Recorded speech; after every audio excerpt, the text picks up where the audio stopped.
I've tried store-bought steak and burger rubs. Just was not that fond of them. Seemed like they were missing something or had a lot of fillers, but just not something that I wanted to use. Then I made my own. I make it in a little spice jar.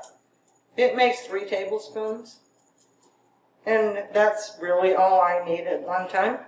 Doesn't take much. Just a sprinkle on your burger. Here, see, just a little sprinkle on there.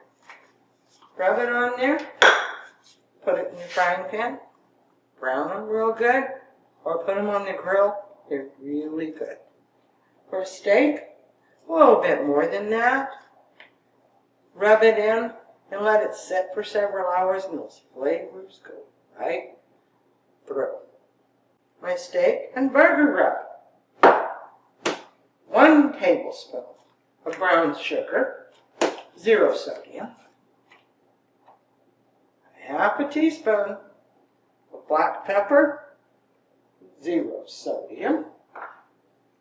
Smoked paprika, 2 teaspoons.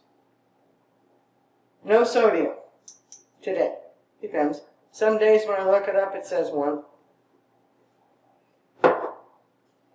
Cumin, half a teaspoon, has 2. Thyme,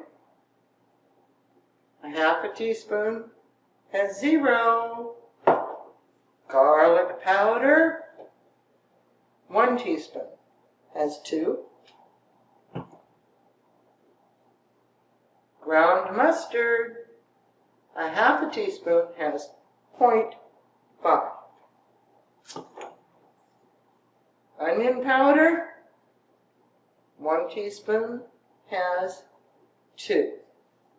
Our 3 tablespoons, or 9 teaspoons, has 7.5 milligrams of sodium. Please subscribe to my channel.